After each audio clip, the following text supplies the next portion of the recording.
So, all right, we're going to be talking about some of the application of what we did last time. Last time we showed what stability was in state space, and we showed that in state space, how we could basically get that state space representation.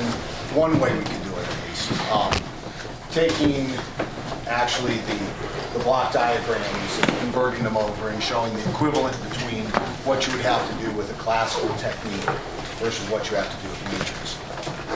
If you remember back a ways, we actually had a second way. I just want to jog it to your memory. We had commented on the fact that you could take an equation that looks something like this.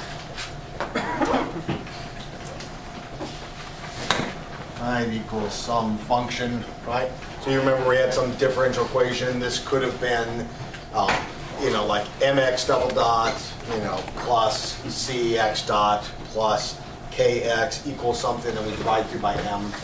So you get the x double dot, and then this would be c over m, and k over x, the original f over m, which I just make a new f. So when we do this, we could say, hey, look, we could take and make a new variable. Let's call it, let's say x2 is equal to, let's just take this as an original x1, so we take it as x1 dot, which means we can then take this and say x dot 2 has to be equal to, at this point, x double dot for 1, which means it's equal to minus a x1 dot minus b x1 plus f of u. That's just taking this one and rearranging. At which point we can say, great, we've got x1, x2. We just call that x. Right? Now a new vector as we go. And then because of that, x dot is just x1 dot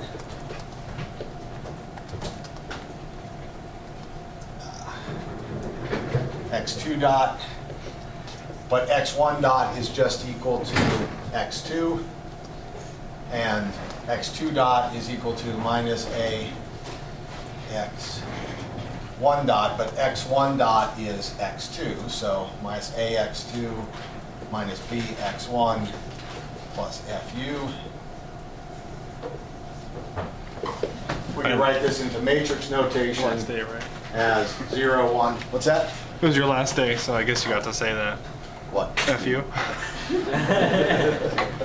It's kind of sad, but f is a standard function and u is control input. So it's actually not an encoded message, but or at least not for anybody in this room. So minus b minus a, and we've got x1, x2. All right, so if you fall through, and then we of course have, we'll write it this way. Okay. So we've got, for the first equation, x1 times 0, x2 times 1, and no f in it. So that one just is x2, and then we've got minus bx1 and minus ax2, and then plus 1 times fu, which is just fu. All right, so it's the same equation in that sense, which means we've shown this is just x again. So therefore we have x dot equals some a times x, plus we call this our b times our input as it goes on, which is whatever you decide to drive it with. So if you notice, we ended back up with a matrix differential equation again, which is exactly what we were doing before. So that's what we were trying to get down to. And if you remember, all of these kind of flowed out from that. And then from here, the question is, what were you able to measure? That's a question of what your sensors are. What can you get as output? And so as you've been building your projects over this entire quarter, you've had to put sensors on something. Some people had to measure the position of their wheels. Some people measuring how fast they're traveling, all kinds of stuff. What you're doing is you're deciding there's a state of your system, which in this case is x1 and its derivatives. And so the question then is, based on those, what is it that you have to actually measure to be able to tell what's going on with all the rest of them? Now, obviously, since x1, x2, it just means x1 and x1 dot. From that, I can determine everything else. Now, that first off, I've made in a statement to you, and this may or may not be obvious. If I know your position and your velocity, I automatically know all the other derivatives. So the first question you should, and this is kind of like some advice when you're dealing with lectures or later on down the line, if you're in a meeting with somebody makes a statement, you auto-evaluate in your head real quick. What you're trying to do is determine, do I believe that is true? Can I kind of prove it in my head? And if you can't, then you've got to kind of call them on it in a nice way so that if they are right, you don't look silly. Okay? And if you let people save face, you're much more likely to keep a friend. So, and even though business isn't about making friends, it's sure not about making enemies either. Yeah. So, there's kind of a wisdom in that line there. So, the question is, do you believe me? Right?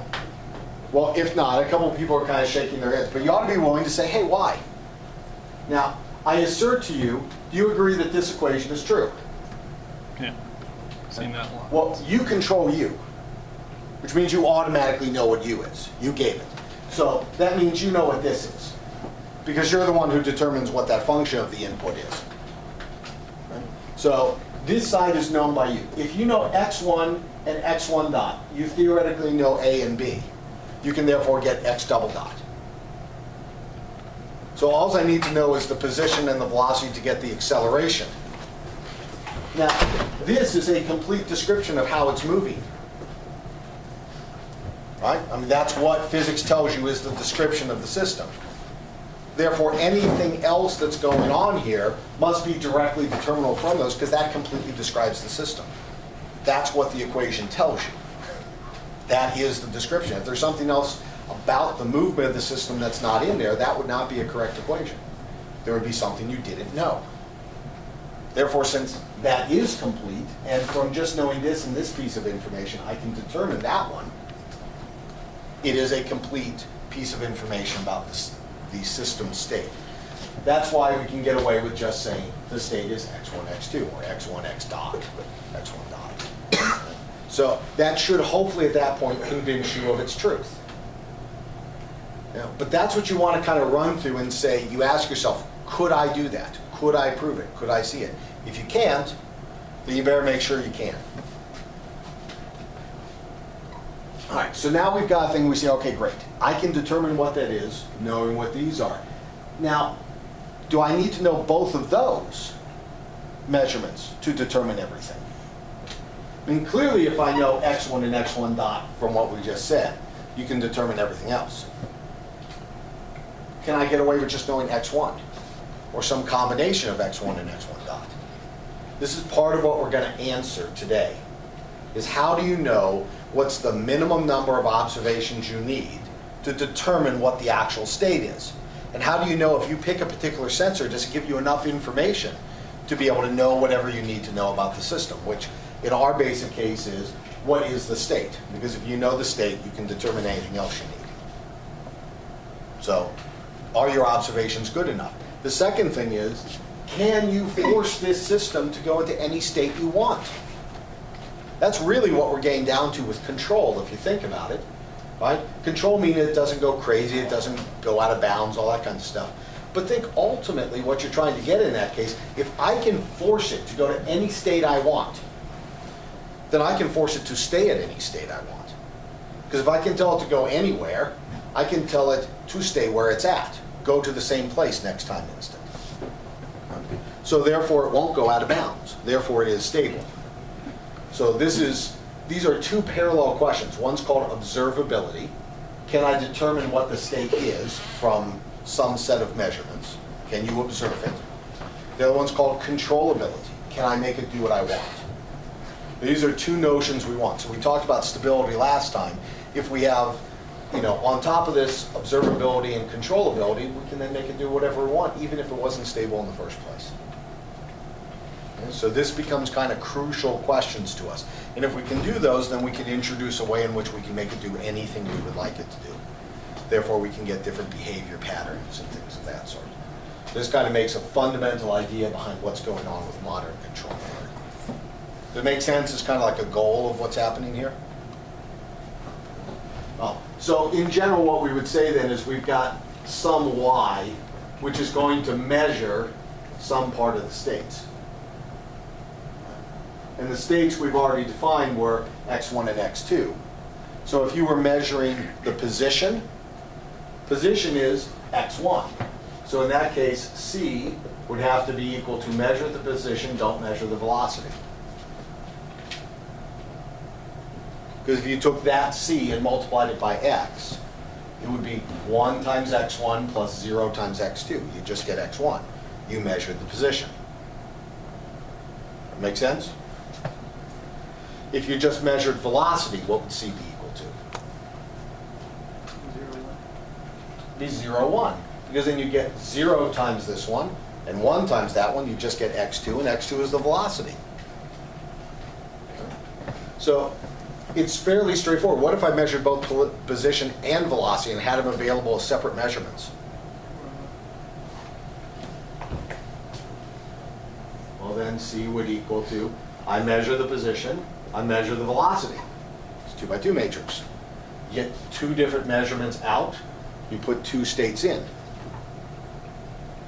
You know, if your system has a sensor that somehow kind of blurs these 2 together, then you get a combination on a line. So all that comes up for how did you set up your thing to be able to measure your state.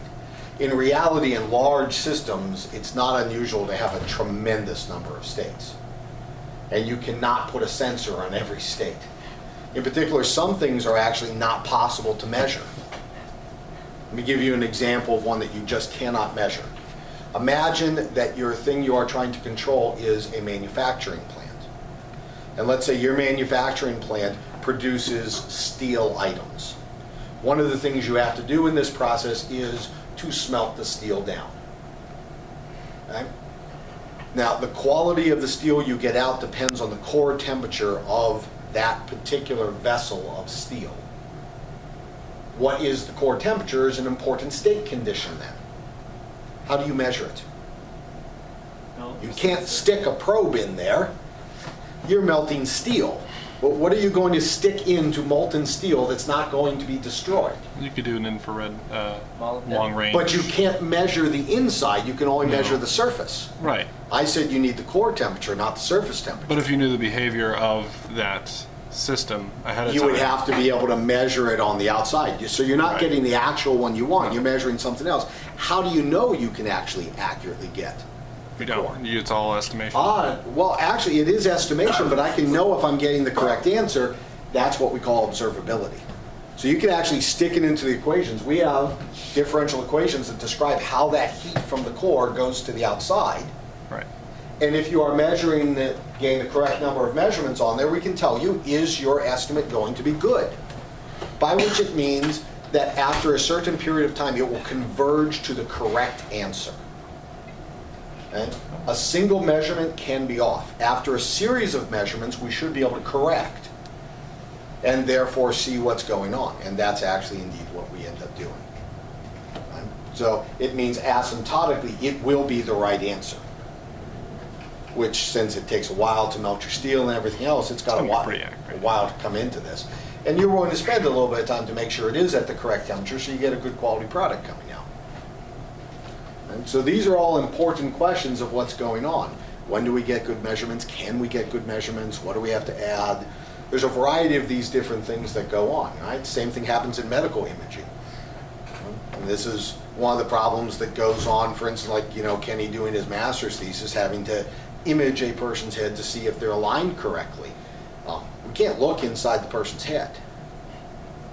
We can pass radiation through it and see what happens to the radiation. But we can't actually look inside the person's head. Okay? What you're seeing is, what was the net effect upon this radiation? How was it attenuated when it went through? And from that, we've got to match it to something else and make a correlation to say this is the correct thing. How do we know it's right? So one of the things we can do is we can check to see if this actually, are we going to get good measurements from what we've got here? If that's true, there's different algorithms that might come to a better or worse solution by our measurement, but we know it is a possible thing to do.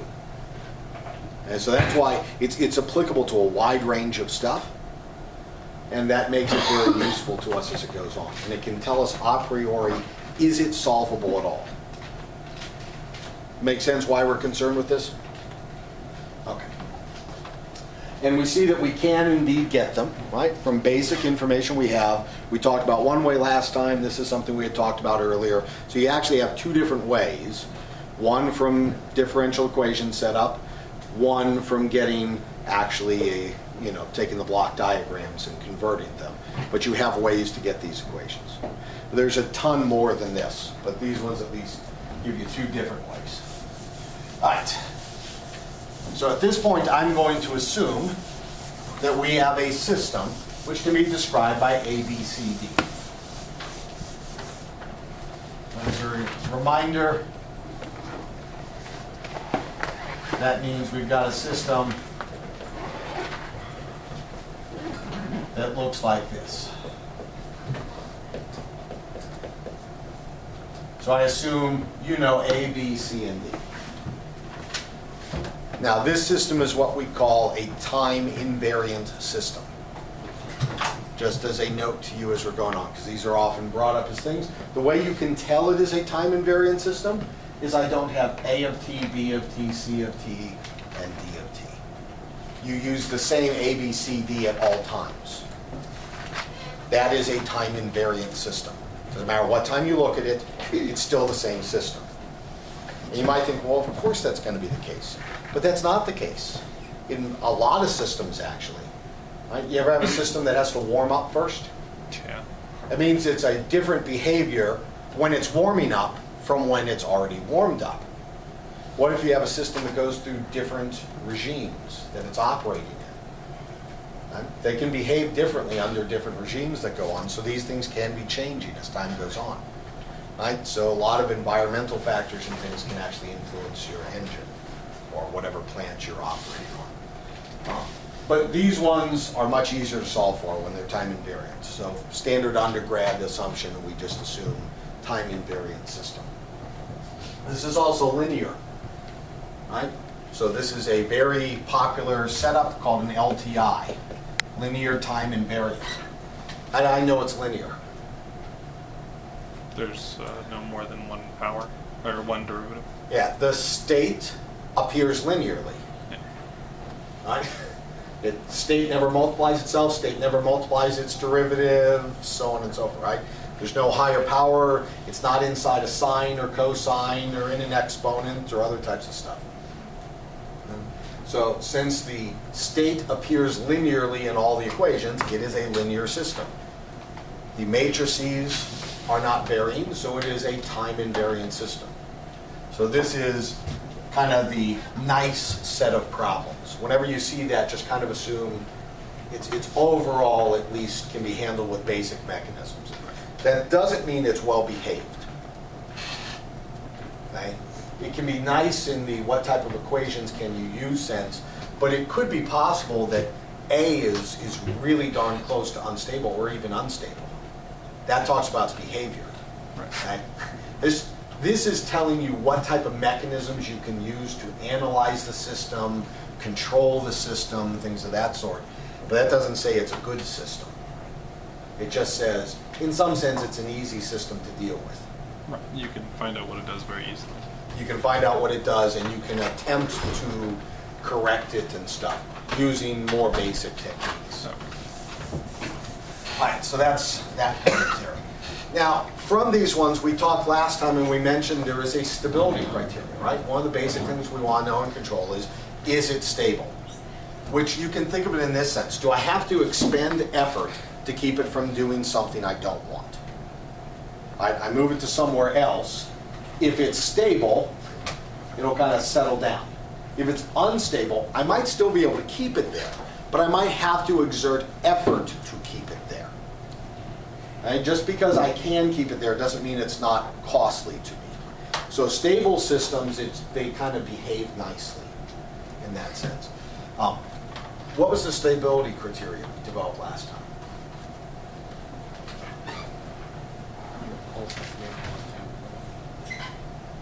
The real part of the eigenvalues of A were less than 0. Okay?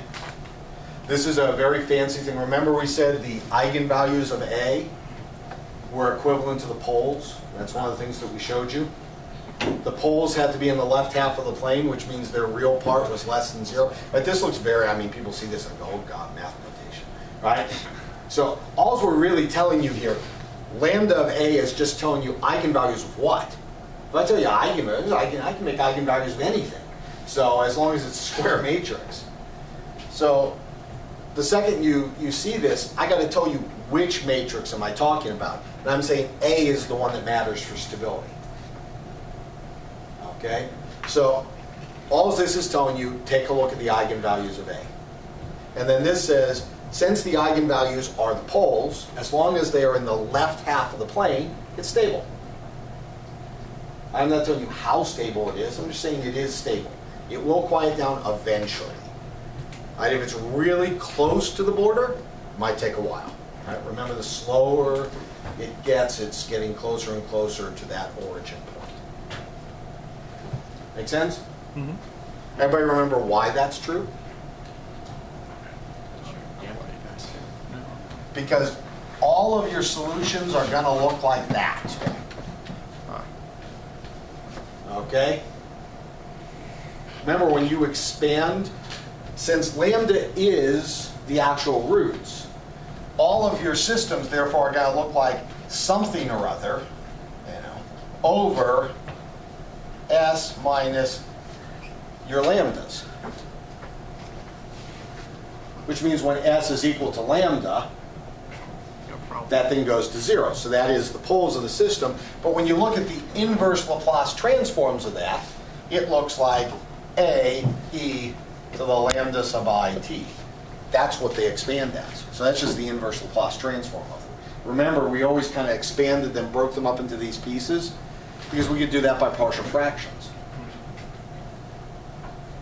So we've already shown partial fractions works nicely. And partial fraction gets me to this form for the poles, which inverse Laplace transform pair goes to this. So therefore, since I could show you that lambda was the equivalent of the poles, you know it has to go to things that look like that. Well, lambda is going to be made up of two different components. Some real part, sigma, and some imaginary part, we'll call omega.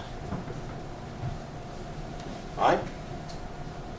Which means if you've got addition in the exponent, it's multiplication.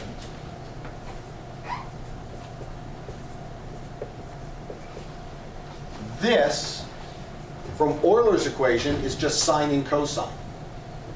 What's the biggest sine and cosine can ever get? 1.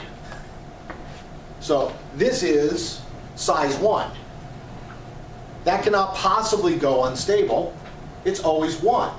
No matter what you do, it's length 1.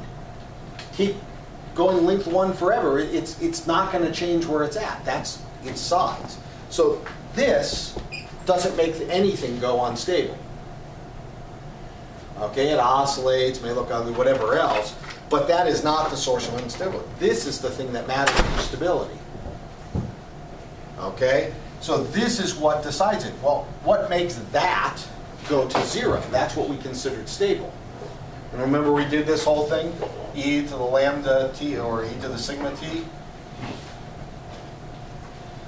If sigma is less than 0, you've got e to the something negative t. As t goes to infinity, it's e to infinite negative infinity. Well, anything to the negative infinity, if you have a minus, that's the same as 1 over. That's getting infinitely large. 1 over infinity is 0.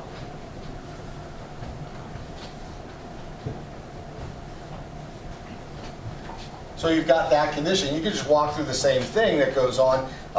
If sigma is equal to 0, you've got e to the 0t, but that's just 0. E to the 0 is 1.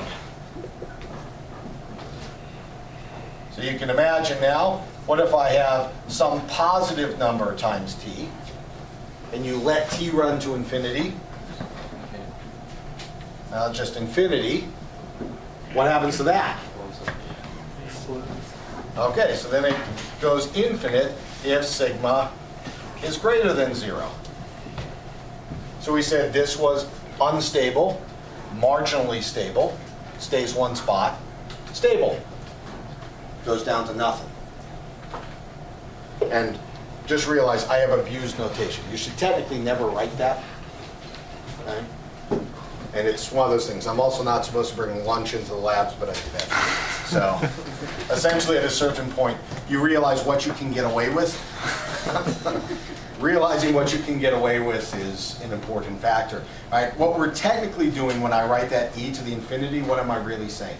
The limit? The limit, Yeah. right, as t is going to infinity of e to the t. Because you technically can't evaluate it at infinity. You can only look at the limit as you are going to infinity. So we just have a shorthand notation because that's lazy to write. But you should realize where that goes in because the basic idea of calculus is a limit.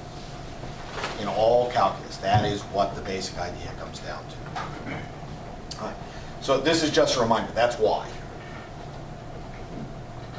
So we feel comfortable with that idea. Stability means, are the real parts, because that's the only the real part mattered for does it grow or shrink. Right. If the real parts are less than 0, it's stable. Therefore, if the real parts are less than 0, it's stable.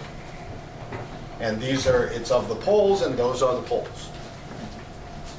Done. Right. Make sense? Okay, so that was last time. I believe last time we also ended up showing that since the solution looked like something like this, e to the at. Do we remember this? Yeah. Right. Coming from we just considered just that part, and the answer was e to the at. Right. And we showed how you could expand this. If you remember, it looked like, I plus, some weight times a. I'm just going to say, P1 times A plus some P2 times A squared, so on and so forth, right? And we actually showed how you get those, but right now I don't care. What really matters is the fact that it's I plus something times A plus something times A squared, running out how far? Forever. That's what I want to take. Okay, well, yeah, we are looking for particular accuracy. What if I told you it was exactly that? Would you believe me? If you told me it was exactly that, I'd wonder why you chose n minus 1 rather than n. But yeah. This should be surprising, actually. It's true. But this should be surprising. How big is the Taylor series for scalars? No, I'm not. Runs to infinity, doesn't it? Yeah. I'm telling you the Taylor expansion for this, I can stop at a certain point and there is no imprecision at all. There's no rounding, it is exact. Surprise you? Yeah. That should surprise you a little bit. I'm actually telling you matrices in some sense are more well behaved than actually scalars are. Because scalars you have to run to infinity to get all the precision you need. Here I can stop. Now, anybody know why I stop at n minus 1? So it would be n terms? So it's n terms, because this is to the first, that's a to the 0. So I've got n terms. So I've given you n terms in here. This is kind of standard computer science stuff. Because you can just think of this as this if you want to realize where it is. So at that point, you either in your head have a proof that this is true, or you should Ask why. call me on it, right? What's up with that? Okay, so, see, I'm with that. now, notice, I'm trying to make you say it. Right. The biggest issue most people have once you get out into your professional career is speaking up in a meeting. You will discover a huge number of people later on go, darn it, I knew that was wrong, you know? And they somehow think this is a good thing to say, right? I mean, if somebody came up to you after there was an accident and said, you know, I saw that your car's brakes were disconnected. Are you going to go, oh, good job, I should have noticed that too? Or are you going to smack them, right? Because they saw that your brakes were bad and they let you drive anyway. What's your feeling on it? Yeah, I get where you smile. Yeah, I'd smack them, right? I mean, if it was your life in danger, you would care. Well, think about it. If somebody sees a problem with what you are building and they don't tell you, this could cause your company to go kaflooey, which means you lose your job and all your money. You should care, right? It matters to you if somebody speaks up and says when there's a problem. Otherwise, all they're trying to do, you know, either they're A, lying, and they didn't know what was going on, they're just trying to make themselves look smart, or B, they actually saw the problem and let you fail. Okay? Neither of these are good things. So somebody says that to me, I think they're an idiot. Either way it goes, they're an idiot. Okay? Because they've caused a problem. The reason why most people don't do it is they're too scared. And most people are scared about anything they haven't done. At this point in college, there is no cost for speaking up. And calling me on something, I expect you to. So try to get used to doing that, calling people on stuff, so you feel comfortable and can do it nicely. That's crucial. Okay, the reason why this works out is a lovely little theorem called Cayley-Hamilton. Okay, the Cayley-Hamilton theorem is one of the coolest theorems around, and it basically says a matrix satisfies its own characteristic equation. Well, Okay? Yeah, I know. Now you listen to that and you go, okay, what the heck does that mean? Remember what we said was the characteristic equation of a matrix. Eigenvalue. All right? Yeah, so we said lambda I minus A, take the determinant. And that has to be equal to 0. That's the characteristic equation. Does that make sense? yeah. Okay. Now, when you did this, we ended up with something, A being an n by n matrix. Let's do this properly. A is an element of, I'm going to use reals because in our case you're going to get real matrices. Realize you could extend it to complex without any problems, but in this case you don't need to. Real n by n matrices. It has to be square. Why? So you take the determinant. Yeah, determinant requires that. So in order to have eigenvalues, you have to be a square matrix. Okay? So check it. A lot of people don't. All right? So assuming this is the case, you will end up from the determinant, you'll end up with something that looks like lambda to the n plus, you know, a to the n minus 1, lambda to the n minus 1, plus blah, blah, blah, down to plus a to the 0 times I. That's what the determinant will give you, something for some coefficients a. Make sense? Mm-hmm. And that, therefore, has to equal 0. That's what the characteristic equation means. Now, when you say A satisfies its own characteristic equation, that means is I can stick, instead of A, I can put, or sorry, instead of lambda, I can put A in this, and it still works. Which means A to the n plus A to the n minus 1, A to the n minus 1, all the way down to, well, in this case, it technically would just be A0 on the original because it was scalars. But all the way down to A0I has to equal 0. Cayley-Hamilton says you can pull the lambdas out and you can stick A's in their place. And the constant term, you just multiply it by I. And that gives you a square matrix. And that square matrix, every single component will be 0. So not the determinant of that matrix is 0. It's No, the actual full matrix will be 0. Now, if this requires you to be able to calculate in infinite precision, Right. okay? You can't calculate in infinite precision, so this is where numeric errors come in. But this means that, in theory, a human being with a piece of paper and a pencil could do this. Okay? A symbolic calculation package like Maple or Mathematica should be able to do this exactly also, because it's symbolic manipulation. In reality, those are just not fast enough for real-time operation. You have to go to numerics. And in order to actually do this fast enough numerically, you have to use packages like MATLAB or, basic linear algebra subroutines, what we call the BLAS package, things of this sort. Okay? But in theory, this is absolutely possible. And you with pencil and paper can achieve it. So that's kind of a cool thing. Now, why does this say I can stop at this point?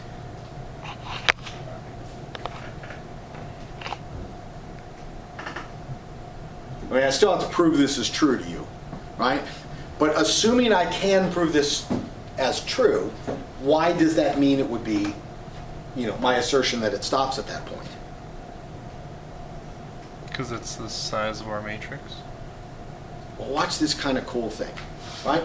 The original Taylor series went on and said that I have some sequence here. I'm going to use the letter Q, and it is not an accident. So let me just put it with the identity. Right? Plus Q2, A2, plus, plus Q to the n minus 1, A to the n minus 1, plus Q to the n, A to the n, plus Q to the n plus 1, times A to the n plus 1, right, blah, blah, blah. Repeat it on. We agree? The original one said that. Right. I asserted to you that I could reduce the number of terms down. But notice, I'm not claiming that these coefficients are the same. I'm claiming they could change, but there is a set of coefficients for which it is exact.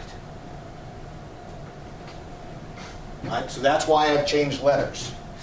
Okay. Okay? Does that make sense? Mm-hmm. Okay. Now, how you get these, that's a different whole thing. And we will have to talk about how that works out. But that it exists is a cool thing. Now watch. If I can show you how this can fold back in,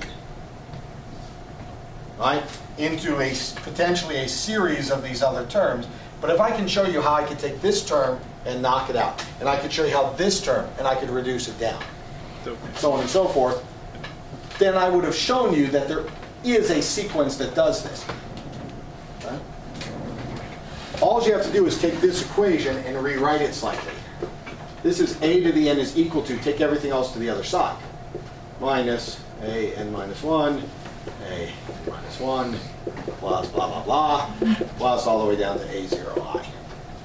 This says you could take a n and replace it by this ugly mess, which is made up of lower powers. So I can just take this, and I can stick it in here. an is now gone, and what I end up with is qn times that plus times all the other little subpowers.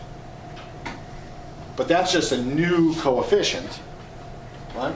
So I just get this whole term replaced by, right over here, I get qn minus a n minus 1.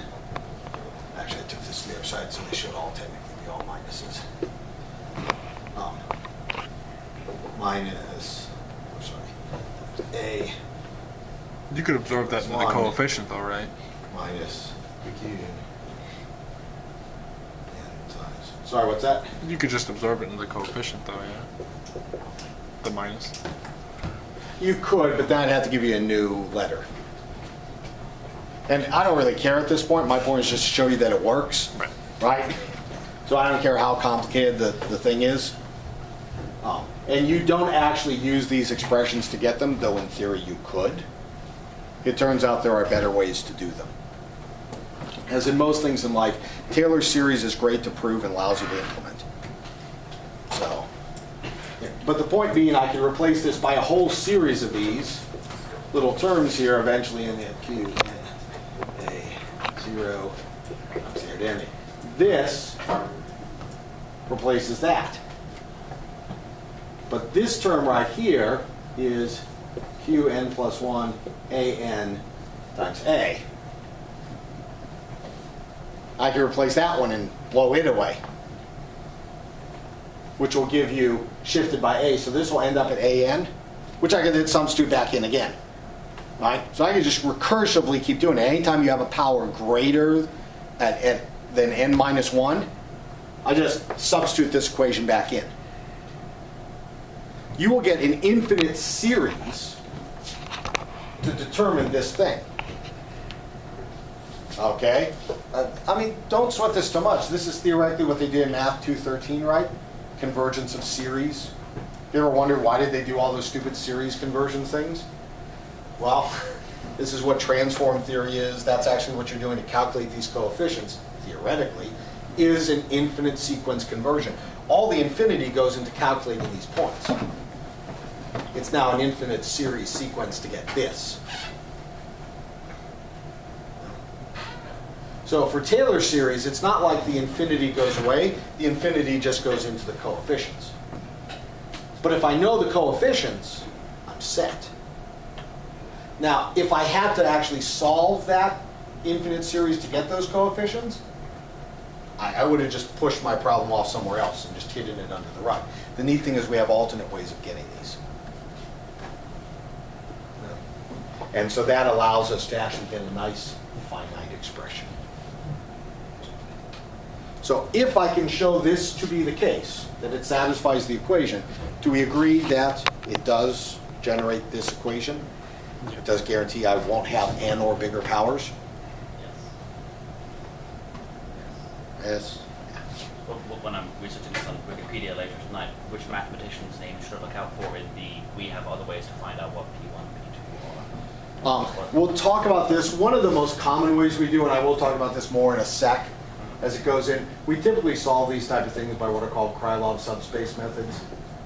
There's a variety of other techniques that are used to do these. That is the to solve. coolest name ever. I love subspace. Subspace, is that That's grouping set. or? So it's actually, what it turns out is you don't want to actually solve for individual things, you want to solve in a subspace. You can use Krylov subspace to get the eigenvalues themselves and things related to the eigenvalues. Right? This is actually, if you're really interested in one of the prime topics in 635, is how do you actually solve those ones? I don't know if that'll ever be offered again, but yeah, it's, but to me that was a big course because that's one of the big solution areas, and the whole area of subspace methods are big. But we'll talk briefly about what a Krylov subspace is, and at least a little bit why it matters, and then if you ever need to look it up, you can look it up if you have to. Right. So, all right, do we feel good about the why and the that? If I show this, because I still haven't shown it, Right. then we're good. Yes? Believe it or not, this ends up showing where the Krylov subspace comes from. That's why I have to do this first. Right? So if you don't believe it, then it's reasonable to challenge it, because this is actually a very profound result.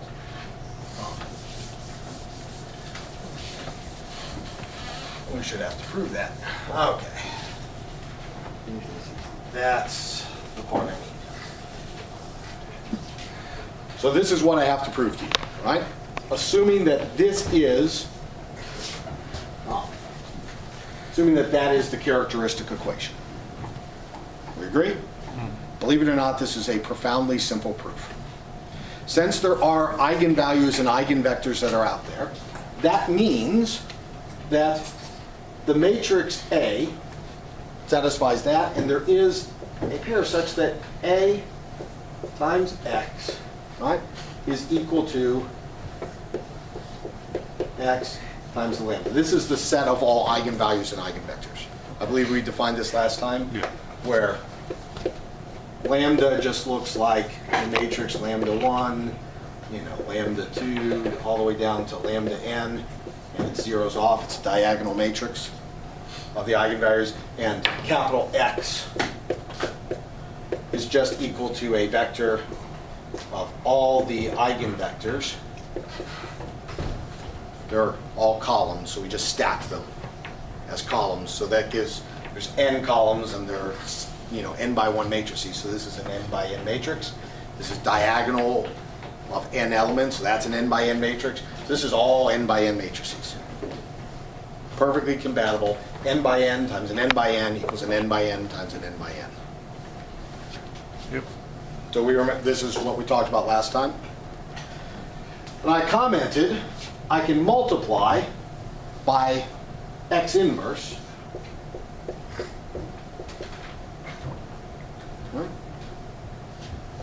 X inverse times x just gives me lambda times I, and so it just becomes lambda. Do we agree?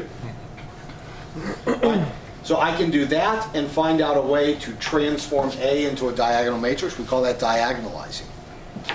Another way I could do this, and this is the other popular thing, right, is I can find a way to substitute for A, which this is actually the one we want to do at this instant. I multiply by x inverse on the right-hand side. This one gets removed because it's x times its x inverse on the right-hand side, and I find an equation to substitute for A. So either I have a similarity transform, where we multiply by a matrix and its inverse. I have a similarity transform that diagonalizes it, which is a way of saying anything that satisfies one of these nice eigenvalue equations can be completely parallelized. This one is actually a nice result. If I can diagonalize diagonal matrices, every element is independent of each other. Right? So it means, in essence, these problems can all be solved trivially on a multiprocessor. Right? So this one's kind of a neat computer science result for these, and this is why we get a lot of speed up. So if you ever take parallel programming, they almost always give you like matrix multiplication and all kinds of other stuff. They never tell you why these are trivial numerically. This is why it's trivially numerically. They are absolutely parallelizable. They are completely independent of each other if you just pick the right way of rotating the matrix. And that's all this is saying. Rotate and twist it a little bit, and it'll end up completely parallel, independent of each other. It doesn't matter the order anymore. Right? That's kind of a nice thing to show that, in theory, it's completely parallelizable. Yeah. What does that look like? Like a completely diagonal and parallelized matrix? Like, is that that's So normally what you think of, A has all kinds of elements inside. I'm just going to put X for some number because it's kind of too much for me. Imagine A look like this, right? And I'm trying to solve, for something else that's going on. In essence, when they're full like this, the equations that I end up with, and these are some known things also that's going on, I've got an equation that says some amount of each one of these equals some number. So I have to kind of know all of them simultaneously. Right? That's what a full system looks like. What if I told you instead that I had in a thing that said I could remove all this and just replace it like this? Right? And in doing that, I might have changed these numbers a little bit, but I can tell you how to change those numbers so you can get them in a straightforward way. Right? To solve that, that means this times that equals that. Right. This times that equals that. And this times that equals that. Does it matter which order you do those in? No. Not in the least. That's what the diagonalizable means. I can take something that was full and ugly and replace it by something that's diagonal. I give you a way to change this, and you can calculate them independent. that's why parallel processing. That's why parallel, because it doesn't matter the orders, so now you can throw them onto different cores and it doesn't matter. You're not waiting for results. Exactly. That's why all these matrix operations become parallel. They often don't tell you this underneath. They just kind of do it, and they find a way of getting around, but they don't show you why. This is why it actually works. Okay? And they do some complicated formula most people don't get, but it actually is related to this twist. It's a good question. All right. We feel okay? At least why that is. So that's why I mentioned this one. Right? Even though I don't need it right now, it's just a neat result for anybody in computers to realize this actually assures you of parallelizability. That's awesome. All right? Okay. So now we get to this. All right? I think we briefly did this kind of thing last time. Can anybody see if I write here? Okay, so let me stick it in. We've got this equation. I'll copy it over again. N plus A, go AN minus 1, A plus 1 plus blah, blah, blah, all the way down to A1A plus A0I. We agree? All right. So A to the N, that's equal to, I substitute for A, so I get X lambda, X inverse, that whole thing to the N, plus A N minus 1, X lambda, X inverse, the N minus 1, plus blah, blah, blah, plus A1, X lambda, X inverse to the first power, plus A0 times I. 0. Agree? Now, remember what this means. It means that I'm taking X lambda X inverse times X lambda X inverse times, right, all the way down to eventually we get the last one, which is X lambda X inverse, and I do this a total of n times, right? There's n of these little sets. We agree with that? Notice what happens here. X inverse times X. What does that mean? I didn't. Boom, it's gone, right? But notice it always happens with the successive pairs. So that means all these ones in the middle go away. The only ones that are left are these two on the outside that don't have anybody to pair up with. Right. Huh? So that means what I've got is X lambda to the N, X inverse. We agree? That's what that one is? Yep. Well, if that works for the nth power, what would it look like for the n minus 1 power? X lambda n minus 1.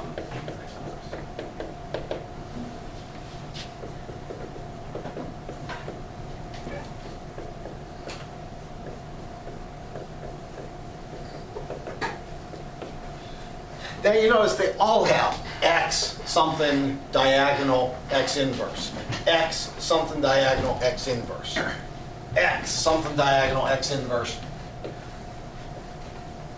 something diagonal. That's not very happy, is it? Okay. So now we want to substitute. We'd like it to follow the same pattern. So we got to think about what is the identity. Right? This is one of those famous one things, right? Everything's either a multiply by 1 or an add nothing. Okay? This is one of those. So this is the same as X times X inverse, isn't it? Yep. But I could also, since these are nice square matrix, I could put an I in there if I wanted. And then it looks like X something diagonal X inverse. It's still identity. We agree? Mm-hmm.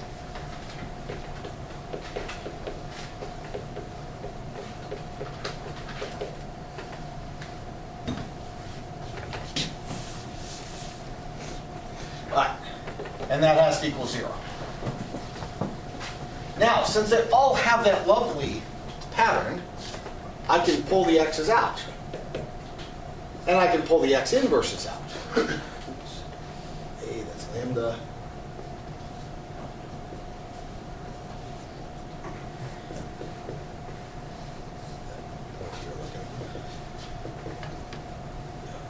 That's a good point.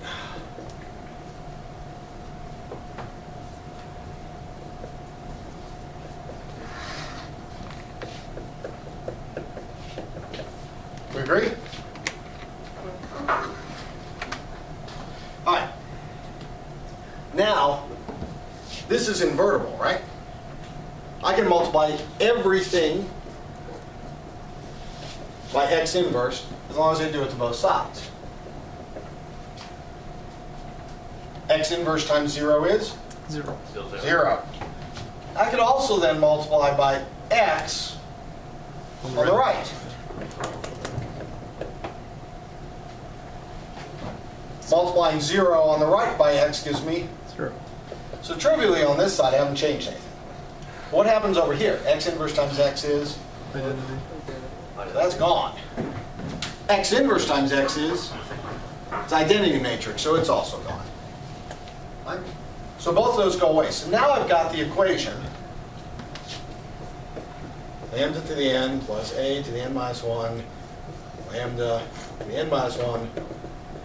And you're probably thinking, oh my gosh, this is not easy. Well, technically you're done.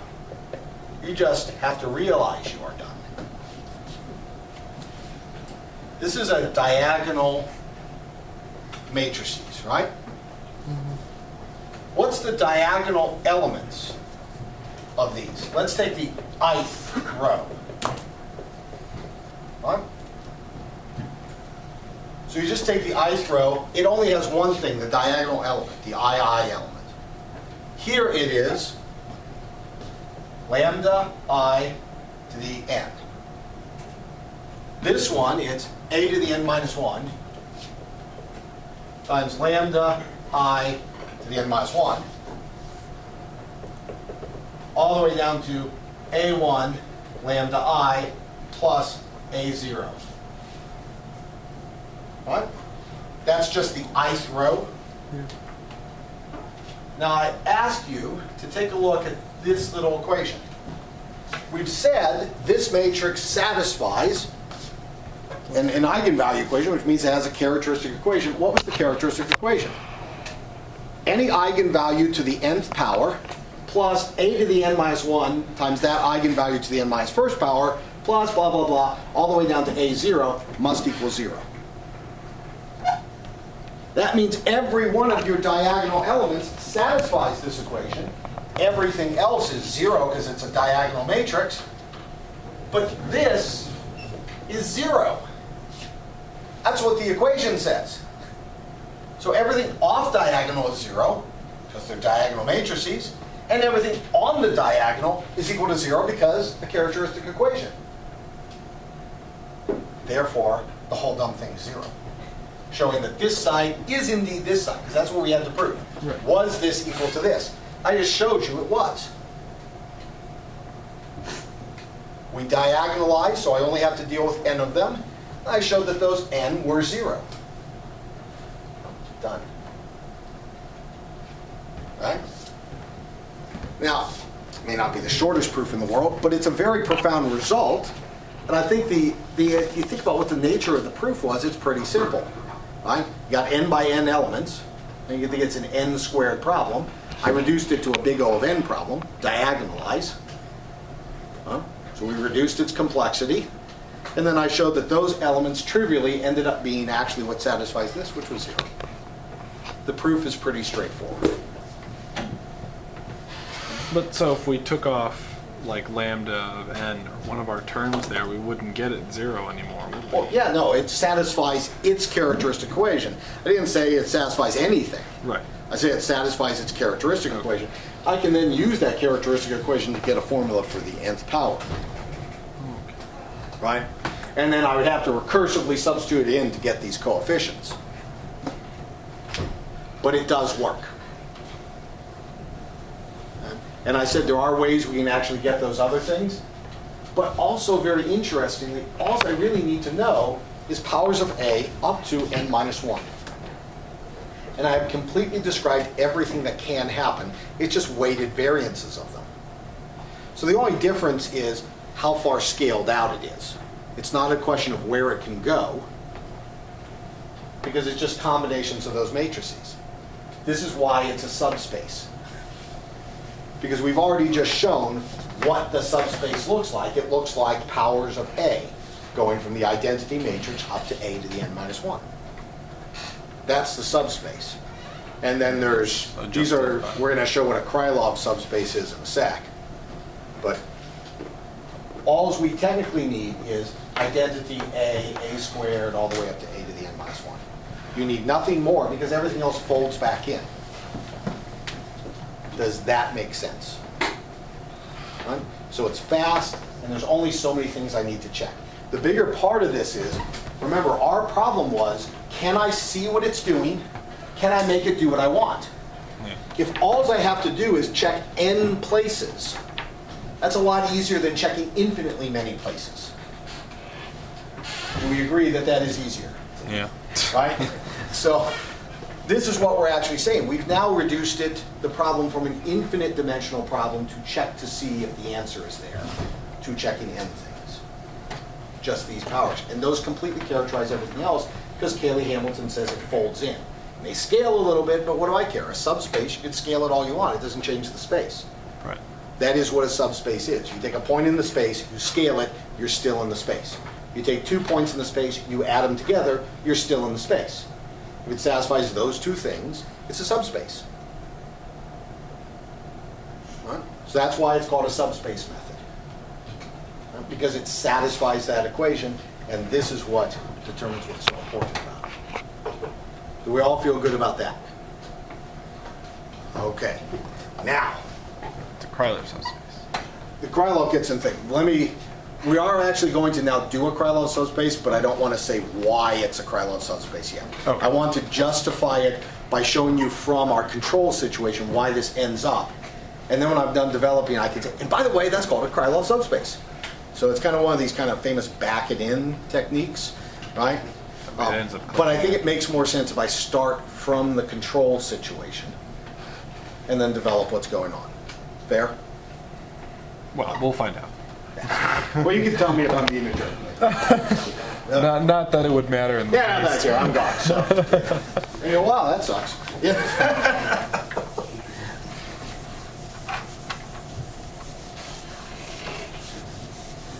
All I have to say is I'm happy you're still going to be teaching because everybody's going to love it over there. Well, we'll see if they let me post videos. That might be a problem. Yeah, I don't know. So our next thing that we're going to do is let's take a look for a brief sec again at our little block diagrams. Huh? Now, if you remember what we had before, I'm going to keep drawing it backwards like everybody else in the universe does. So we've got our U that's coming in, and we've got some feedback that's happening. And at the moment, I'm going to assume I know what the state space is. I'm going to ignore C. So that means what's happening is I've got some way that I act upon this, which is defined by B, that's going on. Or actually, I should probably, B is technically outside. So let me, technically I've got B acting here. This is B times U. I've got my A, and this gives me my output. And this is my state X. So this is X dot. Right? Because remember, X dot is A times the X fed into the BU. Right? Good. Okay. So in any case, when we're going through on this thing as we're happening, this thing we said we could take this and replace it, in essence, by a little block that was going to look like Si minus A inverse. That replaces this. That's going on. And we said we could take these things, this one where we took its inverse transform to get back in the time domain, because modern control theory works in the time domain, not the frequency domain. This is kind of the big difference between it. We've been showing stuff in the frequency domain that's called classic control. In the time domain, which is predominantly where modern control theory deals with, that's actually what we're going to be dealing with. So I have to take this and go back. This looks like a whole bunch of e to the at stuff. Right? And so I've got an e to the at going on here. That was its inverse transform. And I've got this. And what comes out is my state x. Fair? Right? And so what happens here is you end up with the whole thing looking like e to the at times b.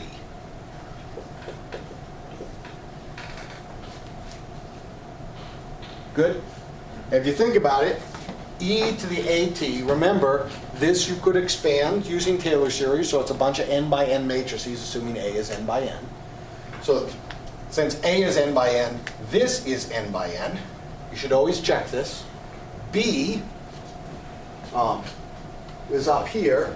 This is n by n. This is n by whatever your number of inputs is. So B is n by p. And use P by N. Where P is, and U is P times, again, however many different things you want to see in there. But we usually just say it's P by 1. Because you're picking and we just say it's a function, and so we just stick the function in. We just say it's P by 1. Because in net effect, that's really what's going to happen. And so if you look at it, it's compatible. And what it does is it gives you an n by 1, which is what your state is. So we're golden at that point. Right? It's a legitimate multiplication, fits nicely, great. So that means this, e to the at times b, because u is something you're going to pick. You pick the control, gives me whatever state position I go to next. But e to the at, we just said, looks like I, a squared, all the way up to a n minus 1. I'm just putting commas between them because each of these are components and you have weights. I'm not going to put any specific weight name. Right? But I have components in these matrix directions. Think of each one of these as a basis vector. And I can use combinations of them to build up what your solution is. Right? But these are all multiplied by b.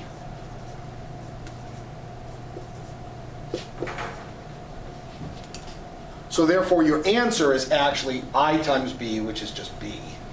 Right?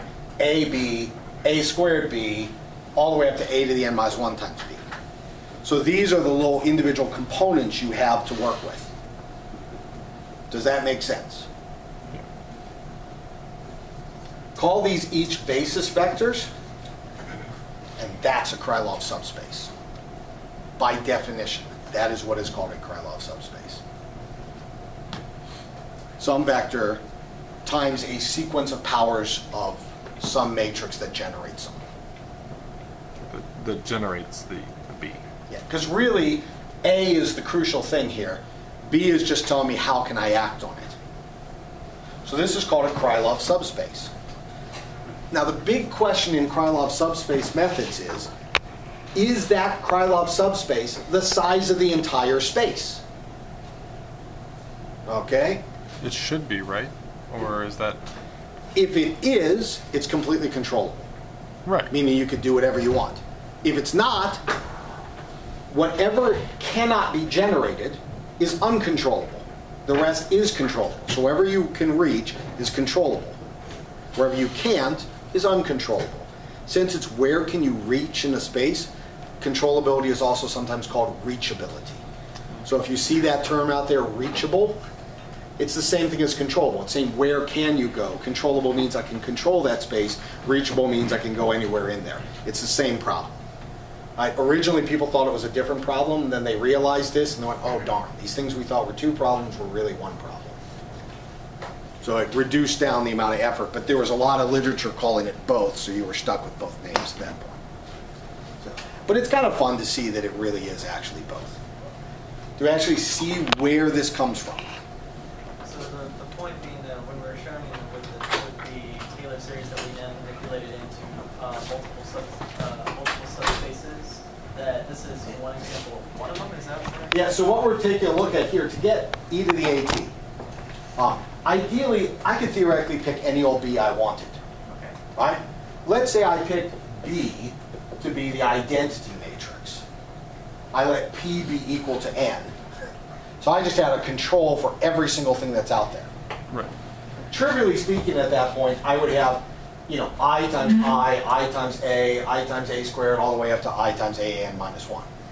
At that point, everything I can do does describe everything a squared, all the way up to n minus 1 can do, because it is that exact sequence. Sure. So there is some control B that clearly lets you do anything you want. If I can, what that's telling you is, if I can individually control every state, That's what identity means, right? I have a control for every state. Let's say, and if I have a control for every state, I can control every state.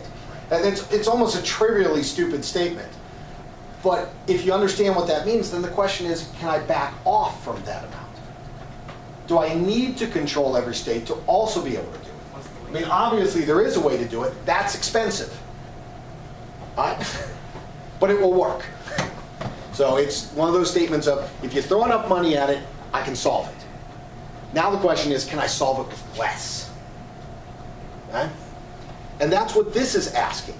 If this, multiplied by some b, ends up having the same exact size and rank as that, then it can do the same thing. So now we have a way to check to see, can some other b work as well as just having complete control over everything? All right? So I now have a way of checking your b's. Does that make sense why that's kind of useful to us? So what we do is we make a matrix, we call it the controllability matrix. And it just, each column just has one of these terms in them.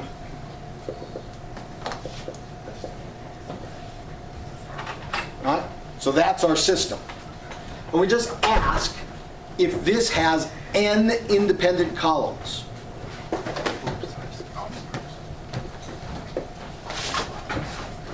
Okay? If there are n independent columns in this matrix, the rank is n by definition. That's what rank means. The number of independent columns or the number of independent rows. You could do it either way. So if I have independent columns, I have that many independent rows also. But in this case, I check to see what's the rank, how many independent columns. If it's n, that's the same size as the original system. So if that rank equals this rank, you can do anything you want. Right? It may cost you. I'm not saying how expensive it is. I'm not saying how much work it'll be, but that B will work to do everything the other one could do. They can both do the same thing. Does that make sense? Yeah, which part of it actually dictates the cost then? Well, that you go in and then we can look at what is the control you're trying to do. And the cost will depend on what are you measuring cost on too. Oh. Okay, so for instance, I'm just saying it will cost you something. Maybe your cost is, on this case, to put B equals I have to have a lot of different control inputs. So now I'm putting a lot of actuators or whatever else the thing is that's controlling it. I'm putting a lot of those in here. So that would be a lot of equipment upfront cost, and then they would also probably take a pretty decent amount of energy to run them all. There's probably also an operational cost, there's probably maintenance cost, things of this sort, right? As it goes through. So that's a different cost. You can set up a cost function to determine how expensive it is to run. And this is when we get into what's called optimal control, which is a little bit beyond what I can do in one day. But what we do is we take this equation and we make a cost function, which is usually capital J. This is just to let you know what it is. And then we usually write this as some function, all right, let me just put it this way. It's a function of your state and the control as an input. Where are you now? What are you doing to it? Okay? And that will tell you how expensive it is. Right? If you're putting a really big control in here, it's probably a lot of energy. Okay? Some operating conditions are probably more expensive to operate in than other conditions are. If you are driving your car on a flat road, it will probably cost you a little bit different to drive a mile than if you are driving up the side of Mount Everest. Okay? A mile up the side of Mount Everest, slightly more expensive than driving a mile on a flat plane. Okay, like Texas, right? Flat. Okay? It's different costs. So where you're at, the whole thing of what's going on, what's your current state, is going to affect your cost. Okay? So this works like in a space problem. Let's say I need to move, I've got a satellite that's in orbit around Saturn. And it's currently looking at one of the moons of Saturn. I want to move it to a different moon of Saturn. I only have so much fuel. I don't care how long it takes me to get there. right? Because this stupid thing, it's floating out in space, and it's a long time for me to take a transmission anyway. I'm not as concerned with speed. How fast does it get there? I'm a lot more concerned with, if I do this, how much fuel does it cost me, which tells me how many more of these things can I do. Right? You are not refueling a satellite in orbit around Saturn, at least at this point. Okay? So that's the lifespan of my thing. So what matters to me is completely control cost. How much fuel? So I might just set that, and I don't care what the other thing costs me. You know, it takes me time, it takes me whatever. What do I care? Unimportant to me. That matters for everything. Right? Let's say you are a multi-billionaire and you want to go on a lovely dinner to Paris, but you're a multi-billionaire. You could care less how much fuel it costs or anything else. You don't want to waste your time. You want the fastest, most convenient jet possible. And you got all the money in the world to spend all the fuel you want in the world to get to Paris to have a lovely dinner. Okay? At that point, you don't care how much energy goes into it. You care about time, right? Your time is precious because, well, heck, it's yours. You only have so much of it. At that point, time becomes your constraint of the cost function. So different situations, you're going to end up with different costs. That's why I can't tell you cost is this. Because whatever situation you're in, this is where you kind of go through the design process and you say what matters. Yeah. And some of it matters to the person you're dealing with, but you have to look at all the people around, you know? I mean, maybe the people around this multi-billionaire don't want his jet taking off at Mach 3 from the runway, right? So, you know, maybe I could get you to that type of a situation, but it's just not legally acceptable. We put constraints to stop people from doing offensive bad things. So maybe I have some other constraints I have to deal with beyond just those. Those type of things become constraints on your cost function. So we can put all kinds of funny things. So we often do things like we go, you know, such that, and then we specify whatever the condition is that it has to meet as it's going on. So I can put all kinds of little crazy things. So when you go through and you're initially doing your designs and you're figuring out what those are, you figure out constraints on your design, this is where they come in. This is what you built. This is what it's going to cost your design constraint. Given those two, we can design a control system that will make it achieve it. Provided that is full rank. If that is not full rank, I cannot do that for you. Make sense? So far we've got a constant E. Does that mean we have one type of control? Like if I have a camera or an LED giving me feedback? Well, this is assuming you have built a system and you have a set of measurements. I got it. And those measurements are not changing with time. Okay. Okay? Now, if those measurements are changing with time, then you've got B of T. Which means different instances, you get different types of feedback. But you still have a Krylov subspace, it's just a time-varying subspace.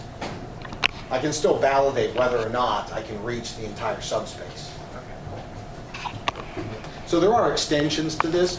We just assume at the moment you've got a fixed set of measurements and they just always work the same. Does that make sense? Yeah. Okay. So this is kind of a little side note here. If you're interested, you can look it up. It's called optimal control. Big name in this field is Rudy Kalman. He's the one who came up with the initial LQR systems. Oops, backwards that. This next to the world untie. Right? So he gave the initial one for a linear. Linear just means it's a linear control system. Quadratic means a quadratic cost function. Regulator is a control that regulates something. So he's the one who actually proved what the solution under a quadratic cost looks like. So that's a huge result as it goes on. Because you think about quadratic cost, energy is quadratic. Right? MV squared, KX squared, stuff like that, terms. So those are all quadratic. So if you have any energy constraints, they're automatically quadratic constraints. I thought we defined linear to not allow the functions to multiply into each other. This is linear. This is something different. Oh, okay. Linear refers to the system you're operating on. Got you, not the Quadratic actual. refers to the cost. Oh, Right? So yeah, I agree. You know, linear squared is would be kind of, if it was referring to the same thing, But it's not, right. would be horrible. But it's referring to two different things. This Okay. is linear, this is quadratic. gotcha. So that's the LQR problem. And it's probably the most common one that's out there. Okay. So far so good? Does it make sense where this might run to as it goes on? So the real question we need at this point is, how do we check that? We've got a way, check and see if it's full rank. Okay. Make sense? So let's try it for a particular system. See how it goes. That fair? Yeah. Okay. So let's assume, this is kind of one of our standard forms. Let's assume you were able to put this in what's called the controllable standard form.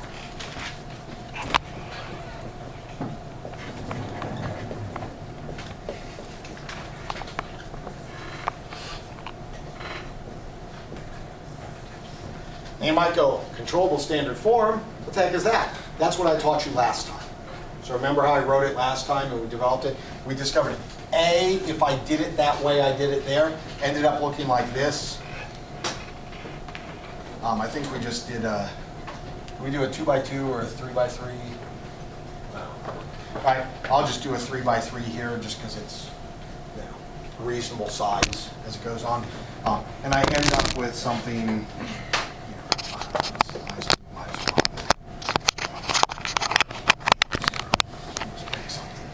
okay, fair enough. Remember, it always looks like a 0, an identity matrix, and this is the coefficients of your differential equation written backwards. Okay? Oh.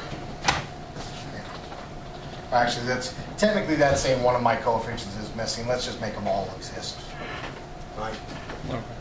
I'll just stick them all in because that would be saying some term was missing from my differential equation. That's kind of boring. Right? Because that means I could have written a smaller matrix. So I don't want to have to deal with I could have written a smaller, just write smaller. So this is A. And we got something that looks like this from last time. And if you remember when you got your B last time, it looked like this. Right. As it was going on. That's what you get for the controllable standard form. Right? Now, the question is, if I do this, what's its Krylov subspace look like? Okay? So, what we do is, we write it. It's nothing more profound than this. A is 3 by 3, so I only need 3 terms. Right. I need the first term is B, which is 0, 0, 1. Right? This is B. Then I need AB. Which means I have to do a multiply. Well, A looks like this.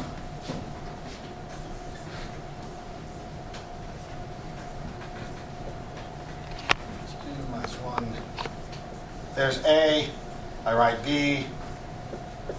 When I multiply them, this just grabs the third column. Yeah. 0 the first address. Do we agree? So that just equals to third column, which is 0, 1, minus 3. We agree? Mm-hmm. This is 0, 1, minus 3.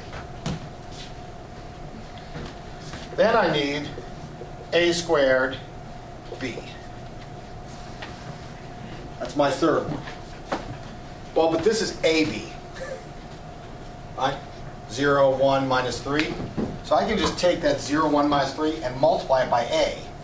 And that gives me A squared B. But wouldn't that have been A times B times A? No, because I'm multiplying left. This was right here. That's AB. Oh, yes. Okay. And I Good. multiply by an A on the left side, so it's AAB, which Thank is you. A squared B. Sorry. Actually, you can't multiply it the other side because it's incompatible. Yeah. Size is the wrong size. Yeah. Huh? So when you take a look at this one, it's 1 of this column and negative 3 of that column. Do we agree? Yep. So I'm going to write this a little bit bigger just so I can show it that way. 1 of the middle column, which is 1, 0, minus 1, plus minus 3 of this column. Minus 3 of 0, 1, minus 3. 1 plus negative 3 times 0 is just 1. 0 plus negative 3 times 1 is minus 3. Negative 1 plus negative 3 times negative 3, that's 9, so it's going to be 8. Agree?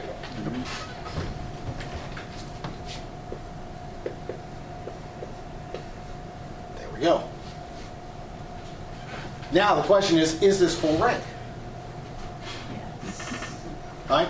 Full rank means that you cannot use any combination of the other columns to produce any one of them. Okay? So watch. Can I use any combination of these two to produce this one? No. No, because there's a 0 up there.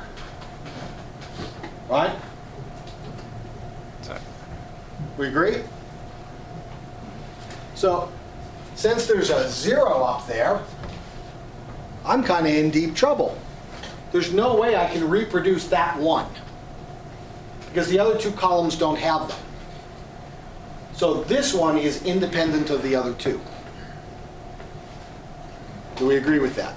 Yeah.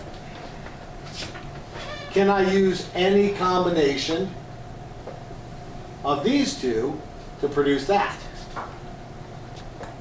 In order to do it, I would have to take this one added on here. I can do anything I want to this element, but I would always have a 1 minus 3. There's no way I could change those two. Right? I could get 1 minus 3x. Or even down, I could get y minus 3y, right? Because I could do this, and I could get this to be x. But I cannot ever get a 0 there. There's no way to cancel that 1 out to get the 0. Yes? Right.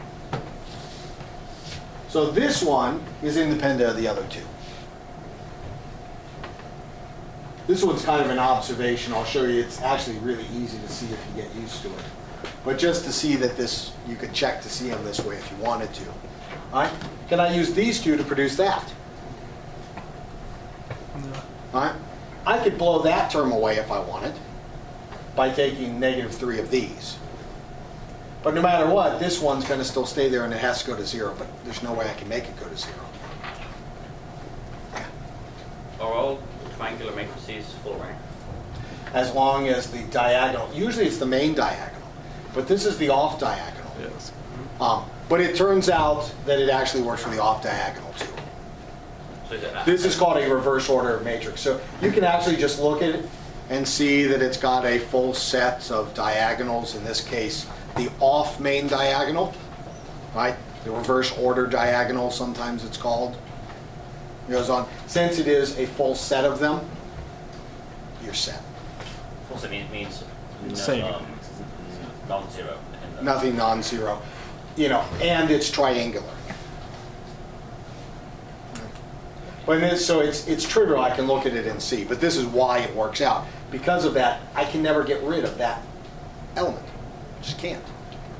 The only way I can get rid of that element is to take none of this. But if I take none of this, I can't get rid of that element to create it. The only way I can get rid of that element is take none of those. I take none of both of those, I just have 0, which means I cannot produce that 1. Right. So it's just absolutely impossible for me to use these two to produce that one. So I have 3 independent vectors. Or you could just count them 1, 2, 3.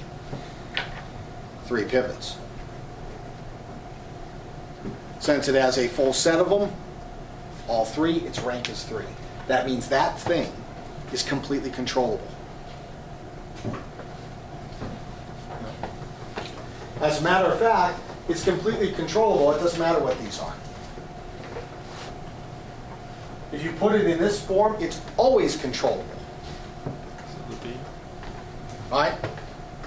Because it's interacting B with this identity. Because this one takes this, right? Takes this column, so it doesn't matter what's here, right? This one puts a 1 on the lower row. When you multiply it, you get a 1 on the middle row, which now I got a 1 on the middle row. When I multiply it here, I've got a 1 on the top row. But it's always an identity matrix here, which means it's always controllable. That's why it's called the controllable standard form, because this is always controllable. You go, well, heck, that means everything is controllable. Yes, it is. Everything is controllable. The problem is when you put it in this form, you don't always know what you have. It's not guaranteed to be observable. This is one of those great challenges. I can make it controllable. You may or may not know what you're controlling. Which means if you knew what you were doing, you could get there, but you don't. Okay? I can also make one which is guaranteed to be observable.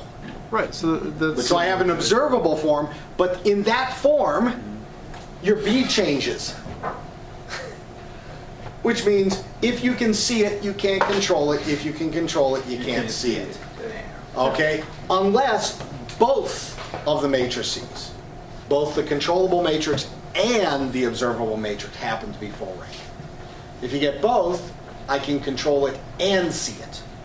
So only a subset of the problems will. So I can make everything either controllable or observable. Isn't it all related? As long as it's exactly. as long as I can make this form, right? I mean, theoretically, there are some systems you might not be able to form that because of the differential equations. You know, but assuming I could get a block diagram, nice setup like we had before, we're golden here. Yeah, we share a question though. Is it all related to Heisenberg? Yeah, so this is kind of one of those fun things. This is called a dual, right? There's a duality between what's called the controllable problem and the observable problem. And it is somewhat related to that. This is actually control goes forward in time and observation goes backward in time. So they're reverse time. That's the duality. One is going forward, the other's going back. If both time vectors work, then you're set. And I can make one nice, or I can make the other one nice for anything you can get into a standard form. But I'm not guaranteed to be able to make both of them nice. And in really, really bad problems, I can't even get them in a standard form. But in which case, you're just screwed all around. You know, or I can get some subset of it, and maybe that's all that matters. Right. That may just be all that you need to control. Yeah. So this is where that whole thing. Because remember, I still have stability, which is independent of the rest. If the system is stable, I don't care what happens to those other things. It'll always die down. Nothing will blow up in my face. So then the question is, can I observe and control what I care about? And I know the rest of it will quiet down even if I can't watch it. Okay? So what we say is, if the unobservable or the uncontrollable set is stable, then it's still good enough. Right? What you can't see or what you can't affect, which is pretty much the same thing, right, but from different vantage points. If you can't see it, you can't control it. If it's stable, you don't care. Right? Cool.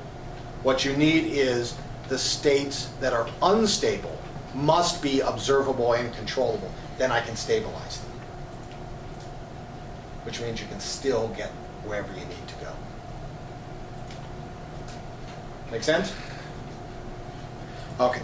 Then we see where this goes. So I can check it. I can see, yep, boom, it will work. And then you just pick one of these standard forms. And believe it or not, MATLAB actually has them. If you enter your ABCD matrices in, and you say, what is the LQR for this system? And you tell it what the cost function is, it'll give you the regulator. Spit it right out. Yeah, because it's standard. It's actually been since the 70s, there's been an automated system of generating them. So, you know, you go through proving them so you discover when it happens, when it blows up in your face and stuff like that. But realize you know it is there. So this is the first check. Do you know that it exists? Make sense? Okay. Let me just give you one last thing. It'll be really quick because I can just appeal to this then. Right? I just told you we could handle basically the top row. He said assume I can see the whole state, which means I pick this. Now, the observable part is this. Right. And the reason why it's only A and C, it doesn't matter on B, is because I can first off just pick the homogeneous thing, Right. where U is 0. So clearly it has to do it. I'm going to ignore that D even exists because I don't care, because remember that's just a bias. Okay, so I can just subtract that out and be done with it. The other thing is U is usually picked to be equal to negative feedback, some gain, times what your current state is. Which means that in essence your system becomes x dot is equal to A minus BK times x. And if you notice what you're doing here is you're just using B times K to move the eigenvalues to the left. So you're just picking K to shift your eigenvalues. But that means that everything, this is now some new A hat. Right? So really you're just back down to that. Right? It's just a shifted version of that, but who cares? Right. Right? And it turns out, if the original system with the A was observable, so is this one. So this is what we call independence of the control and the observer. Because you implement any old control you want, it does not change your observability. Right. You change any old observer you want, it didn't affect control. So they're independent of each other, do them in whatever order you feel like. Does that make sense? Why we don't worry about it? Because I can always collapse it down. Because it's still in the same space, right? Still We've in the same just space. moved where we're... And you've already shown we selected this so it was in the same space. That was the whole point. Yeah. We picked it in the same space, right? Because we said multiplying B times the powers of A doesn't change anything. So all you're doing is adding some more B terms. This one by itself is a whole series of powers of A. This is B times a bunch of powers of A, but we already said that falls back into A's space. So what does it matter? Things are making sense. Right? Yeah. If you get the idea, right? Normally this takes an entire quarter to go through all this. So I'm kind of rushing through and I'm trying to cherry pick highlights. Right. That if you go on in this, you'll be able to use. And if you don't go on in this, you'll be able to understand enough to talk intelligently to anybody who does. Or to have So- the right questions. So you can ask questions, you can talk to them, you can set up things, and you know whether it's telling you something smart or something stupid. Right? I mean, to be able to at least assess what somebody is saying is a crucial skill. Right. You can understand them, you can talk to them, you can figure out BS, not BS. So that's kind of my goals here, just to give you a heuristic understanding of these. Does it make sense as a goal? So all I'm going to do is just show for this original system again what the equivalent of the controllable matrix is for observability, which is called the observable matrix. Does that make sense? Yep. So we're considering just this system. Believe it or not, it's going to be really fast. This part right here, we know the answer. It means x equals e to the AT, right? Times some initial condition. I don't care what we're. So, times something, right? Some initial things, whatever the initial one. Technically, we just call this x0, meaning whatever the initial conditions of the state was. But you put whatever you want on it. Really, the crucial thing is it's made up of these. And this is made up of what? A squared, all the way up to a to the n minus 1. It's some weighted combination of those. We Right. agree? This is what x is. Now we're trying to find out what can you see with this y. Well, what y sees is c times, right, some combination of a squared, all the way up to the a n minus 1. It sees some combination of those. Little weights on them, but who cares what the weights are as long as they're not 0. Right. What that means, multiplying through, y is going to be made up of c times a, right, so on and so forth. It'll be made up of some weighted combinations of all of these. Looking familiar. It should look very familiar. Again, realize this is not a matrix. I'm talking about a set. This is a space. If it makes you feel better, you can put curly brackets around it. Just to realize it's not a matrix. I'm just saying these are the components that the answer is made up of. You have to take some amount of this, plus some amount of that, plus some amount of that. Take a little bit of each one, mix them together, and you get your answer. Right. That's all I'm saying at this point. But I, at this point, don't care what the mixing amounts are. I just care what goes into it. You know? So it's kind of, in some sense, a very funny little ingredient list to go to the store with. I'm just telling you what items you're having to buy, not how much of them. But if you got a whole bunch of it and you know you're making something small, it doesn't really matter. First question is, do they even have eggs before you worry about how many eggs you buy? Right? If the store is out of eggs, really you cannot make this recipe. Yeah, you don't Right. ask the person who asked you to go get eggs after you find out they don't have any eggs. Well, how many eggs do you want? Yes. So the first question is, find out whether or not you can make your recipe.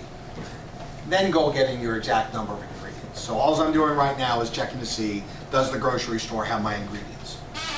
My ingredients are these, in some weighted combos. Does that make sense? Yes. Here, just multiply C3. This is, in theory, a row. Right? Let's imagine the smallest you could ever do is a single observation, one sensor. Which means the output of this has to be 1. That's a 1 single element. Yep. So it's a 1 by 1. It's a scalar. So that means in order for this left side to be 1 by 1, a right side has to be 1 by 1. We agree with that? Mm-hmm. Well, x is already n by 1. Right? So it's got the 1 on the right side. It's got an n there. C is going to be, in order to be compatible, it's got to be n. In order to match that, it's got to be 1. If you've got 2 sensors, that means y would be 2 by 1. Which means C would have to be 2 by n. Right? If I had Q sensors, right? You still need that to be compatible. The only thing that changes is right there. You need Q rows inside of C. Does that make sense? Yeah.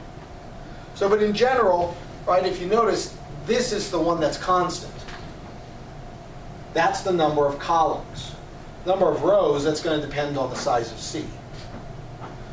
The reason why we stacked these matrices this way was because, what's the size of this? Well, B is n by P, number of control inputs.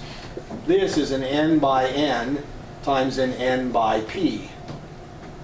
Inner agrees, it's still n by P. Right? So on and so forth as it goes. The one that is our constant I care about this size is this n though. Right? The P varies with your problem. But n is always the size of your matrix. I could change, for the same problem, I could change my control input. I could determine, oh, that B didn't work, give me a new control. That column grows. So we just stack them, right? The only thing that's constant is number of rows for this one. On this one, the thing that doesn't change, I could add more sensors.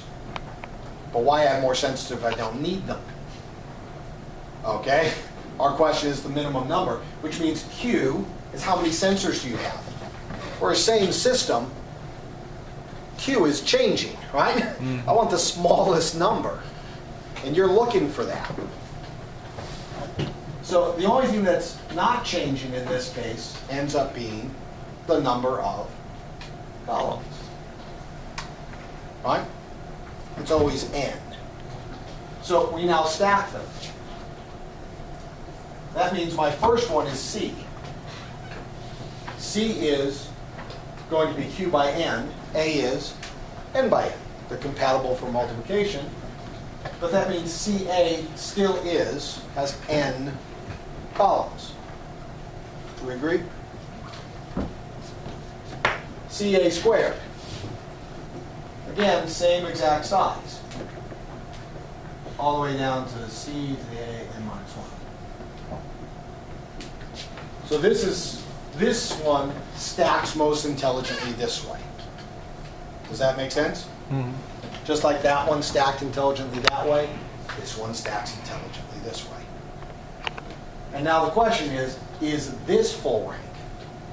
If it is full rank, it describes, that means this describes everything that did, which means you can see everything in the state. So if this is the same size as this is your observations, that is your state. If they're the same size, you can see the whole state. Make sense? The size of your state, size of your observation, same size, means you can see everything. Right? You haven't narrowed in the view. So all you have to do for any particular C and A is just stick them in. Right? If it ends up giving you a nice system, right, i.e. a full rank, and independent rows or columns, in this case it's usually easier to check rows. If it does that, you're in great shape. If it doesn't, then there's something you cannot see. Right? So even if you can control it, if you can't see it, you're in deep trouble. Right? Any of you ever walk around in the dark at night, right? You don't feel like turning on your lights, you just want to kind of run to the restroom or something? Ever run into anything? Mm-hmm. You're completely controllable in walking, aren't you? But you couldn't observe it because the lights were out, so you still smacked into a wall or a chair, or, darned your roommate for leaving shoes on the floor, or whatever it was, right? That is a case where you were controllable but unobservable. Therefore, you ran into a problem. So just because it's controllable doesn't mean it will be observable. Or, in that case, then stable. Yeah. Which means I can't stabilize it. If it was stable on its own, leave it alone. Right. Right? It'll stay nice and stable. Or just kind of move it someplace and then let it stable again. Okay? But if I can't see it, you have no way of knowing. So you have to be pretty careful because you could easily run into a deep problem. By trying to control something that's already stable and screwing it. Yeah, but, well, I could drive it, so I drive it to infinity, right? Controllable means you can go anywhere. Yeah. Right? Can I drive it to infinity? Of course I can, right? Pump infinite energy in a particular direction. You will drive it out there. Right? That's controllable, lets you do things wrong, too. Right? Observable means you can see what you're doing, so you can not do the stupid thing. Yeah. Right? It's like saying, how good a job are you going to do driving a car with a blindfold on? The car's controllable, isn't it? At least for some people. Right? But you put a blindfold on, you can't observe the system. So where you drive it might not be stable. You could drive it to instability, even though it was completely stabilizable to begin with, if it's unobservable. Make sense? Yeah. Awesome. So you do the exact same thing you did before. So if you want, we could stick stuff in. Usually the controllable form ends up giving you something, a C, that looks like all ones. This is the typical C you end up with. Right. And herein lies the problem that goes on. You're no longer going to have a nice little triangular matrix. Right? Because you're going to have C, well, that's 1, 1, 1. And then you're going to have C times A times our A, which was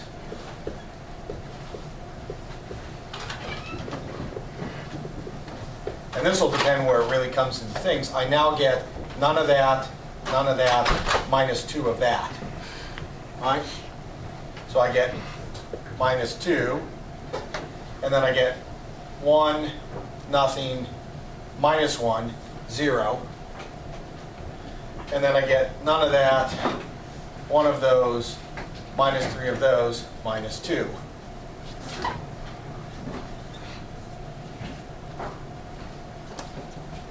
Right, so that's C times A. So you got to do C times A times A. Now I get minus 4, or sorry, plus 4. And I've got minus 2 plus 2, still 0. Yeah, it's just gonna And then I've got plus 4.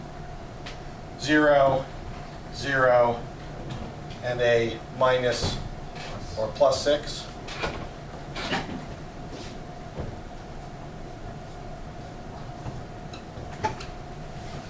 Now you have to see, is that full rank? Okay. Now, from looking at it, it actually looks like it's probably full rank to me. It's probably not particularly greatly conditioned, but it looks like it's actually full rank. But the only way you can really check it is you're going to have to shift some things around. Now, the rank doesn't change if I change the order of the elements. So I can actually flip these two columns. It doesn't matter what the order of the columns is. If they're independent, they're independent. Mm-hmm. This is just a note to you. So I take that one, I put it first. This one, I put it second. Which gives me 1, 0, 0, 1, minus 2, and 4. Flip them. Right? And then I have to do Gaussian elimination. And I see if I can blow that one away without blowing that one away. Right. Which in this case I can. I take twice this one down, twice that one down, and I end up with 0, 2. Full set of pivots, it's full rank. So it's observable. Nice. So it turns out I am controllable and observable. I'm in happy space, right? Well, Actually. you're in Krylov space. Well, that's doesn't get me. Not only is there Krylov space, but my Krylov space for both the controllable Krylov space and the observable Krylov space are the entire space. They're no longer subspaces; they are the full space. Right. Yeah. Right? That just means I can control anything, I can observe anything. Right? I can see everything, I can do everything. I am powerful in this system. Right? So, having that power, I can do what I want. And I know what I am doing is what I wanted to do because I can see it. Right. Right? That becomes crucial. This is a completely handleable system. I know I can do it. And so now you can use all those methods that are out there. MATLAB can generate automatically for you, so on and so forth. It's good. If that were not the case, if this did not end up at full rank, I'd have to do something else. Right? Make sense, the issue? All right. So we've now walked through. We have shown all of these as what we could do with them. We've been able to find out when is it stable, when can I institute a control, when can I see what's going on. Right? We actually did just about 2 weeks worth of material out of a typical controls course in 2 days. So it was a whirlwind tour, but I'm hoping I tried to hit the highlights of the important stuff as it goes, so you can actually assess these. Right. And if you're interested, go on to take a control course, more in depth. Thank you very much for your attention. Have a lovely day all. Yeah, I'm done. Yay.